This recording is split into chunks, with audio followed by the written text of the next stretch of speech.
This Remax Equity Group property video is presented by Michelle Carter Smith.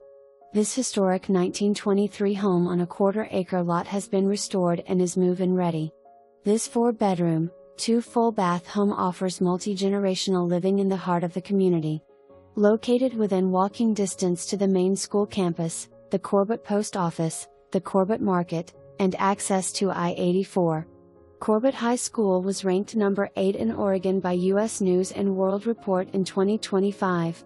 The property offers a partially fenced front and a fully fenced backyard, a single-car garage, an additional carport, a 10 by 16 outbuilding for storage, and an 8 by 9 storage shed that was once used as a chicken coop. Mature plants on the property include a magnolia, wisteria, and plum tree. There is plenty of space for a large garden.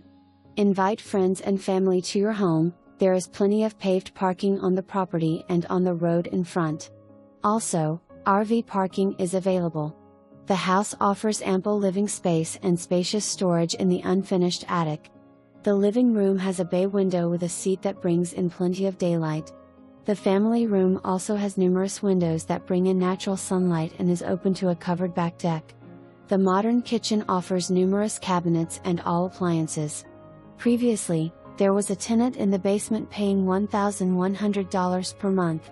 All appliances upstairs and downstairs are included: 2 refrigerators, a stove, 2 washers, and 2 dryers. Come and be a part of the Corbett community. Just 20 minutes to PDX and 40 minutes to downtown Portland. Head the opposite direction and play in the Gorge. Numerous hiking and biking trails, as well as beautiful waterfalls. Open house Saturday, May 2nd, 12 to 2 p.m. For more information, review the details below.